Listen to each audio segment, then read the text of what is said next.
ते सगळ्यातून बाहेर आमदार संभाजी पाटील निलंगेकर यांनी आणलेले आहेत.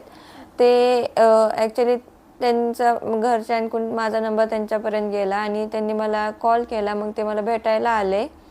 तिथलच्या दुसऱ्या स्टुडंट्ससोबत त्यांनी बोलले. मग आम्ही थोडं रिलॅक्स झालो. भीतीचं मग एवढं काही कारण नव्हतंच आणि आधी पण फक्त नॉर्मली थोडी रिस्क होती, कारण की आम्ही स्वतःच्या डोळ्यांनी ते इंटरसेप्ट ते होताना बघितलेलं. आणि मग 1-2 दिवस तिथं वेट केलं. मग काल मला अचानकच कॉल आला की बोलले की आपल्याला जायचं आहे म्हणून. मग आम्ही फुजेरा टू मुंबई आलो. ते फुजेरा टू दुबई डिस्टन्स आहे 120 किलोमीटर. खरं बोलतं हे सगळं मला वापस आणण्याचं क्रेडिट संभाजी पाटील निलंगेकर काकांनाच जाते. त्यांच्यामुळेच मी इथे वापस आलेली आहे. काय अनुभव होता तिथला दुबईचा अनुभव?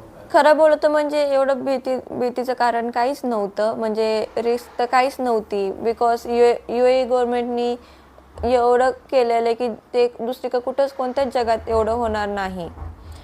24 आवर्स फायटर जेट्सवरून हे होतं. ते इंटरसेप्ट ते होत होते माझ्या. ॲक्च्युली मी जिथे राहते तिथे 24 किलोमीटरच UAE बेस आहे, एअरबेस आहे. तर त्याच्यामुळे थोडी भीती होती, पण नंतर वातावरण शांत होत आलं. आता फ्लाईट्ससुद्धा सगळे चालू आहेत. फक्त एवढंच की दुसरीकडून घ्यावं लागते फ्लाईट्स. तू कुठून भारतामध्ये आलीस? मी फुजेरा टू मुंबई.